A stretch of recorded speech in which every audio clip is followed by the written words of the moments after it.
रादौर से विधायक श्याम सिंह राणा ने अगर जीत दर्ज की तो बीजेपी ने भी उसका पूरा मान सम्मान जो है वो श्याम सिंह राणा को दिया और कैबिनेट में उन्हें जगह दी है। फिलहाल पोर्टफोलियो तो डिसाइड नहीं हुआ है, पर कैबिनेट में उनका पदभार जो है वो ग्रहण करवा दिया गया है। एक लंबा तजुर्बा रखते हैं वे और रादौर से बीजेपी के झोली में जीत डालने में वो सफल रहे हैं। बातचीत कर लेते हैं। सर, किस तरह से देखते हैं? पहले तो बीजेपी ने हैट्रिक लगाई हरियाणा में और उसके बाद अब आपका भी कद जो है वो बढ़ा है। हाँ जी, भारतीय जनता पार्टी की जो हैट्रिक है वो संगठन के माध्यम से रूट लेवल पे भारतीय जनता पार्टी मजबूत है। जो बूथ है हमारे हर विधानसभा में 250 के करीब एवरेज पड़ते हैं, वो सब जगह पार्टी मजबूत है। इसलिए पार्टी हर चीज़ का सामना करने में सक्षम है कार्यकर्ताओं की वजह से। चुनाव के अंदर इसका बड़ा रोल होता है। नेताओं के रैली, जलसे, जुलूस और उनके साथ कार्यकर्ता बूथ पे जो खड़े होते हैं, वोट डलवाते हैं, वो भारतीय जनता पार्टी का विश्व के अंदर सबसे मजबूत पार्टी है, इसलिए जीत जाती है। तजुर्बे की अगर बात की जाए तो आप भी कैबिनेट में तजुर्बेकार माने जाते हैं। बहुत लंबा आपका समय जो है वो बीजेपी के साथ भी रहा है, साथ ही साथ राजनीति में भी आपका बड़ा तजुर्बा रहा है। तो आपको लगता है कि वो तजुर्बा जो अब कहीं ना आके फलीभूत हुआ है, जो अब कैबिनेट में रैंक आपको दिया गया है, कैबिनेट मंत्री बनाया गया है? देखिए, अनुभव तो व्यक्ति का बढ़ता है। जब काम करता है कोई, उससे अनुभव बढ़ता है, क्योंकि काम करने से कई चीज़ों का अनुभव ऑटोमेटिक होता रहता है। किसी चीज़ की ज़रूरत है, कहीं कमी है तो उसको पूरा करते हैं।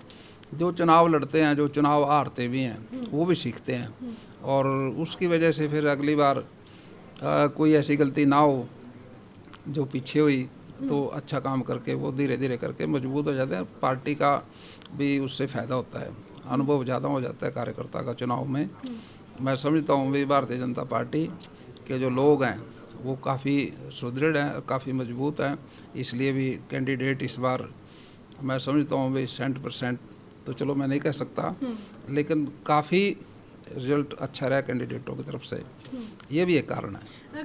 जब कैबिनेट के बारे में बताया गया कि कौन कौन इसमें शामिल होंगे, तो उसमें जातियां जो हैं वो भी खास तौर पर हर जाति को मौका दिया गया है। जैसे आप क्षत्रिय समाज से आते हैं, तो आपको क्या लगता है कि इस तरह से लोगों के बीच किस तरह का संदेश जाएगा कि हर एक बिरादरी के, हर एक जाति का कोई ना कोई मंत्री जो है वो हरियाणा सरकार में काम कर रहा है? देखिए, हमारा समाज जातियों में तो बटा हुआ है, ये तो प्राचीन से है। मैं समझता हूँ भाई हर जाति का बारीकी से अध्ययन करके नेताओं ने ख्याल रखा, उसका लाभ भी मिला पार्टी से चुनाव में।